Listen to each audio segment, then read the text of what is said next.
Cours de physique-chimie, première spécialité, chapitre solubilité et extraction. Partie constitution et transformation de la matière.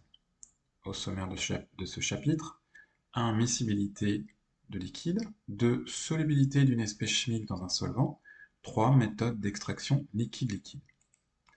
1. Miscibilité de liquide. Rappel, par définition, on dit que deux liquides sont miscibles entre eux s'ils peuvent former un mélange homogène, c'est-à-dire une seule phase liquide est observable. Deux liquides ne sont pas miscibles si leur mélange est hétérogène, c'est-à-dire que l'on a deux phases liquides qui se forment avec la plus dense en bas.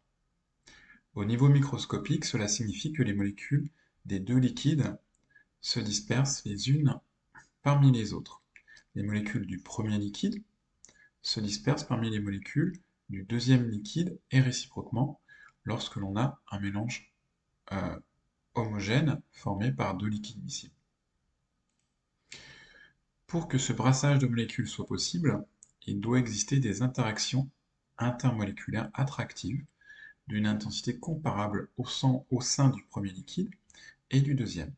Si les entités chimiques du premier liquide, entité 1, exercent entre elles des interactions nettement plus fortes que les entités du deuxième liquide, entité 2, alors les entités 1 s'entourent d'autres entités 1 et les entités 2 ne peuvent se disperser parmi les entités 1.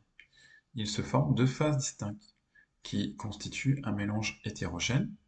Les liquides ne sont donc pas miscibles.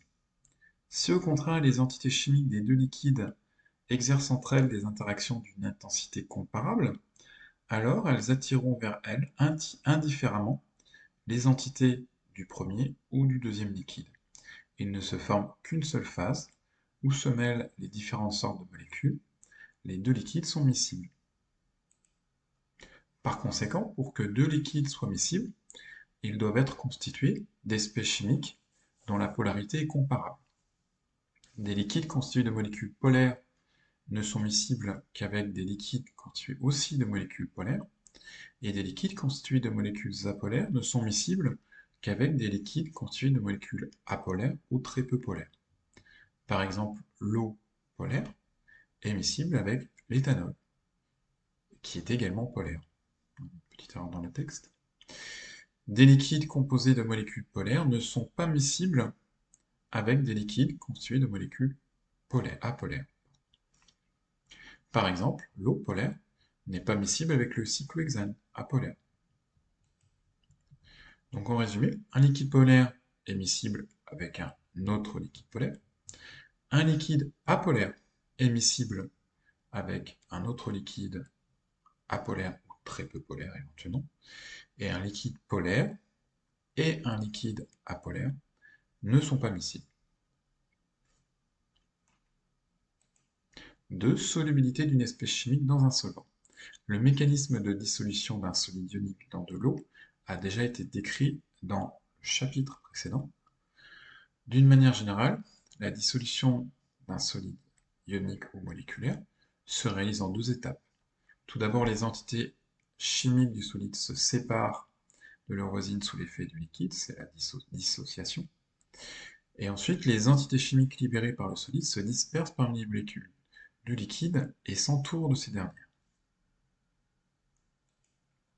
Pour qu'un solide soit soluble dans un liquide, c'est-à-dire pour qu'il puisse s'y dissoudre, il est donc nécessaire que les molécules du liquide puissent exercer une attraction suffisante pour vaincre les interactions attractives qui maintiennent les entités du solide ensemble. L'interaction attractive entre une molécule de liquide et une entité provenant du solide soit assez forte pour que chaque molécule de liquide ne s'entoure pas seulement d'autres molécules de liquide, mais aussi d'entités du solide. C'est une condition indispensable pour que les entités du solide puissent se disperser dans le liquide.